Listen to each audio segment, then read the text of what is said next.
Bonsoir. Vous êtes reparti un petit peu dans votre travers de début de saison. Vous avez encaissé des buts en début de match. Et là, ce soir encore, cette entame vous a fait très mal. Très mal parce qu'on la traîne tout le match et malgré l'énergie et un bon contenu, notamment sur la première mi-temps, après le 2-0 qui nous permet d'espérer. On part de trop loin face à une équipe d'expérience qui a beaucoup de maturité, qui sait gérer les tempos de match. Ils l'ont montré en deuxième mi-temps. On a dû attendre les modifications et les entrées pour retrouver un espèce d'ascendant. Voilà, ça nous gâche un petit peu le contenu, le reste, parce qu'on sent que on a une équipe qui a un fort potentiel, qui est capable d'emballer des matchs, d'être intense, se procurer des occasions. Mais on traîne ce manque de discipline, d'agressivité sur des phases clés, qui sont vraiment évitables d'ailleurs.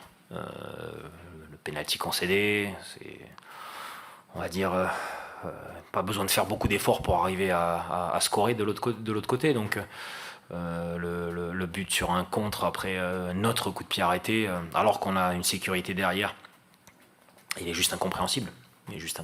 Donc tout ça nous coûte cher. Et il faut se rendre compte qu'on est dans un grand championnat, que des grandes équipes face à nous, beaucoup de qualité, et qu'on payera tous ces genres de petits moments qui viendront perturber notre capacité à prendre des points. Quand ça ne tourne pas de manière idéale et que le scénario n'est pas idéal, eh bien on se retrouve à ne pas avoir de points. Et malheureusement, on ne compte que ça. 0 points, c'est tout. Ça doit être frustrant quand on commence un match comme ça, au bout de 2 minutes, tout ce qu'on avait préparé dans la semaine est réduit à néant par une faute, même si elle n'est pas volontaire. Pour un entraîneur, c'est frustrant. Oui, c'est frustrant. Après, voilà, c'est des moments que nous, on peut maîtriser aussi. Ça n'arrive pas de rien et de nulle part. Ça veut dire que notre préparation n'était pas au niveau attendu. Maintenant, encore une fois, je peux être très négatif. On a aussi livré beaucoup de bonnes choses. On a une équipe très jeune qui, par moment, payera certainement ce genre de situation. J'aurais préféré que ce soit des jeunes joueurs qui soient concernés par les problèmes que nous avons eus au niveau défensif. Mais c'est comme ça, on est en phase d'apprentissage, on a une période faste, maintenant on a une période, un cycle plus négatif. Il faut résister, serrer les dents, continuer à travailler, peut-être de manière différente, en essayant de passer un cap au niveau mental, et aller repartir de l'avant avec ces matchs à l'extérieur.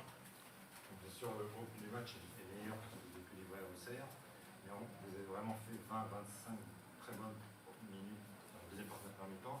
Et après, la révolte, c'est pas vraiment poursuivi en seconde. Ouais, je suis d'accord. Moi, j'attendais qu'en seconde, Ouais. ça pousse encore plus. C'est l'adversaire aussi qui a très bien géré, mais il n'y a pas eu la révolte que tu pouvais attendre dans la continuité. Non, on n'a pas eu de continuité. Je pense qu'on a payé beaucoup la demi-heure d'efforts très soutenus en première mi-temps.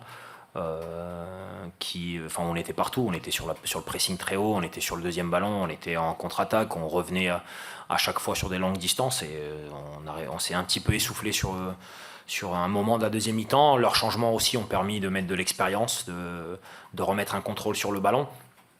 Et c'est simplement sur les 10 dernières minutes qu'on a réussi à réemballer un petit peu.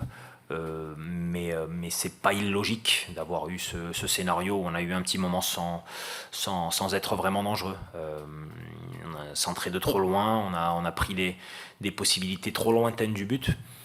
Mais encore une fois, on n'a pas joué contre n'importe qui. Comment tu vois la suite maintenant? Il va falloir rebondir évidemment pour la série négative dans le moins possible. Il y a un match à Toulouse dimanche prochain. Oui. Non, on doit comprendre ce qu'est un échec, on doit essayer de s'en servir, mais chaque match a sa vérité et on est capable de serrer les rangs, de se créer une mission commando pour aller à Toulouse et de livrer un match très complet avec énormément de rigueur, mais aussi garder nos contenus qui sont notamment sur le plan offensif quand même intéressants. On arrive à scorer sur chaque match, à se créer des occasions, à avoir une bonne dynamique. Ça fait partie des cycles de la saison, on le vit et on le paye. Maintenant, encore une fois, chaque nouvelle semaine est une nouvelle possibilité, on va retourner au combat et essayer de progresser sur les points qui sont un petit peu défaillants aujourd'hui. On n'est pas forcément aidé non plus par tous les scénarios, parce qu'on a eu des scénarios favorables en début de saison. Là, ceux-là ne sont pas non plus, on va dire, hyper évidents à chaque fois. Il y a pas mal de situations qui sont qui peuvent basculer d'un côté comme de l'autre et ça tombe de l'autre côté. Mais bon, on ne peut pas s'en plaindre, ça a été comme ça pour nous à Nantes, donc voilà. Beaucoup de centres. Qu'est-ce qui a manqué sur le plan offensif Je pense que Brest est une des meilleures équipes du championnat sur la défense des centres, notamment des centres lointains. J'aurais aimé qu'on s'en rapproche plus de la surface, qu'on ait peut-être une passe supplémentaire pour se mettre dans des positions supérieures en termes de qualité de centre et de se retrouver à avoir peut-être des ballons au sol et des combinaisons dans la surface ou autour de la surface parce que c'est une équipe qui arrive à gérer ces moments-là.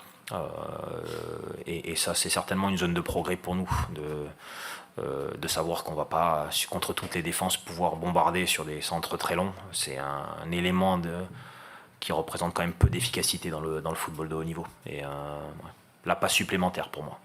Est-ce que tu es déçu aussi pour le scénario du match ou la réaction sur le terrain après le deuxième but, après le premier, on n'a pas tellement fait. Non, je pense que quand tu encaisses aussi vite, ça met un gros coup au moral.